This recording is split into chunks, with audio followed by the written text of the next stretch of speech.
ലുഖ്മാനുൽ ഹക്കീം റളിയല്ലാഹു അൻഹുവിന് ഒരു പുത്രനുണ്ടായിരുന്നു.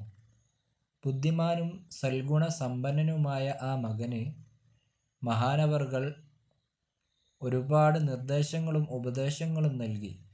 ആ ഉപദേശങ്ങൾ പിൽക്കാലത്ത് അനർഘമുത്തുകളായി സജ്ജനങ്ങൾ സൂക്ഷിച്ചു വെച്ചു, ജീവിതത്തിൽ പകർത്തി. വിശുദ്ധ ഖുർആനിൽ ഒരു അദ്ധ്യായം തന്നെ ആ ഉപദേശങ്ങൾക്കു വേണ്ടി അല്ലാഹു സുബ്ഹാനഹു വ തആല കാഴ്ചവെച്ചു. ലുഖ്മാൻ അവറുകളും മകനും കൂടി യാത്രയിൽ ഒരു വനത്തിലെത്തി. അവിടെ ഏകനായി ഒരു മനുഷ്യൻ നിൽക്കുന്നത് അവരുടെ ദൃഷ്ടിയിൽപ്പെട്ടു. രണ്ടുപേരും അങ്ങോട്ടടുത്തു ചെന്നു. അവിടെ കണ്ട കാഴ്ച വിചിത്രമായിരുന്നു.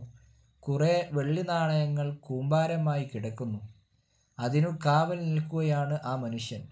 മഹാനവറുകളെ കണ്ട മാത്രയിൽ അയാൾ പറഞ്ഞു, താങ്കളുടെ കൈവശം വല്ല പാത്രവുമുണ്ടോ?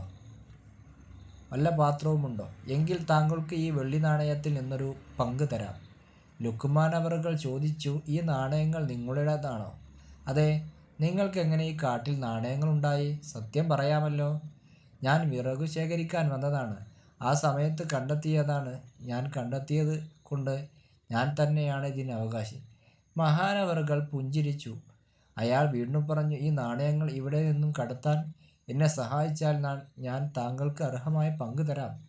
ലുഖ്മാൻ അവറുകൾ ഒന്നും ഉരിയാടാതെ തിരിഞ്ഞു നടന്നു. പിതാവിൻ്റെ പ്രവർത്തനത്തിൽ മകന് വിസ്മയം തോന്നി.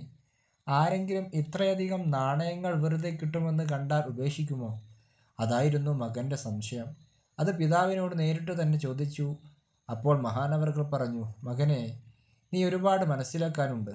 ഞാൻ അത് തിരസ്കരിച്ചതിൻ്റെ പൊരുൾ മടക്കയാത്രയിൽ നിനക്ക് ബോധ്യമാകും. മഹാനവറുകളും പുത്രനും നിർദ്ദിഷ്ട യാത്ര കഴിഞ്ഞ് തിരിച്ചു പോന്നു. വെള്ളി നാണയങ്ങൾ കണ്ട സ്ഥലത്തെത്തിയപ്പോൾ അവിടെ വെള്ളിക്കൂമ്പാരത്തിനു മുകളിൽ തളം കെട്ടി നിൽക്കുന്ന ചോരയിൽ കുളിച്ച് ആ മനുഷ്യൻ മരിച്ചു കിടക്കുന്നു. കുറച്ചപ്പുറത്തായി വെട്ടേറ്റ് മറ്റൊരു മനുഷ്യനും മൃതിയടഞ്ഞ് കിടക്കുന്നു. മഹാനവറുകൾ മകനോട് പറഞ്ഞു, നമുക്ക് ശേഷം മറ്റൊരു മനുഷ്യൻ അവിടെ വന്നു. അവർ തമ്മിൽ നാണയങ്ങൾക്കു വേണ്ടി കലഹിച്ചു, വെട്ടിമരിച്ചു. ആ നാണയത്തിൽ പങ്കുപറ്റിയിരുന്നുവെങ്കിൽ നമ്മുടെ സ്ഥിതിയും മറിച്ചാകുമായിരുന്നില്ല. പിതാവിൻ്റെ വാക്കുകൾ കേട്ടപ്പോൾ മകന് തൻ്റെ സംശയം അസ്ഥാനത്തായിരുന്നുവെന്ന് ബോധ്യമായി. പിൽക്കാലത്ത് പിതാവിൽ നിന്നും ഉപദേശങ്ങൾ നുകർന്ന് മഹാനായ പുത്രൻ ഔന്നത്യത്തിൻ്റെ പടവുകളിലേറി. ലുഖ്മാനുൽ ഹക്കീം റളിയല്ലാഹു അൻഹുവിൻ്റെ ജീവിത ചരിത്രത്തിൽ നിന്നും അടർത്തിയെടുത്ത ഏതാനും ചില ഏടുകൾ മാത്രമാണിത്.